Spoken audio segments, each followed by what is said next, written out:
काय आहे. आणि विदर्भात आहे महत्वाची गोष्ट म्हणजे आपण पलाश लाईनीत आहे. महत्वाचा विषय तर आता आला. तर पलाश लाईन साधी गल्ली नाही आहे. आशिया खंडातली सगळ्यात सुंदर गल्ली म्हणजे पलाश लाईन. सर स्वर्ग नरक रंभा उर्वशी मेनका सगळ्या भ्रामक कल्पना आहे. संध्याकाळी 6 नंतर तिथं या पाहून घ्या सगळं. अरे खतरनाक विषय आहे. पलाश लाईन म्हणजे साधी नाही.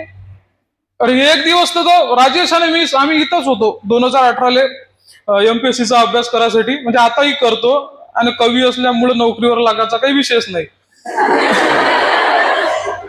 गेलो तो म्हणे कॉफी घेऊ.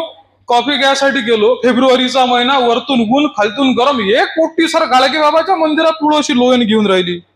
साला म्हटलं इले गरम लागत नाही का ऊन लागत नाही. फेब्रुवारीचा महिना, वरतून ऊन खालतून गरम, हे इथं लोयन घेऊन राहिली. गेलो. आता आपण विदर्भातले लोक फुकटचा सिनेमा आपण कधीच सोडत नाही. गेलो एका जणाला आवाज दिला. म्हटलं भाऊ काय झालं. काहीच नाही म्हणे. मी आताच आलो. मला काहीच माहित नाही म्हणे ह्या प्रकरणाबद्दल. दुसऱ्या जवळ गेलो. पलटून गेलो इकडून. त्याला म्हटलं भाऊ काय होईल काय. काहीच नाही म्हणे. आता आहे म्हणे व्हॅलेंटाईन डे. आजचा आहे म्हणे टेडी डे. तिले पाहिजे होता म्हणे गुलाबी. येणं आणला म्हणे पिवळा. म्हणून ते हातपाय घासून राहिली म्हणे. म्हटलं माय माझे मराव तो या पोटी जन्माला याव. तो पिवळा टेडी आणता आणता त्याची कुठं कुठं पिवळी झाली असेल त्याचं त्याला माहित. आता जर त्यानं गुलाबी आणतो म्हटलं तर केवळीची उपाध होईल.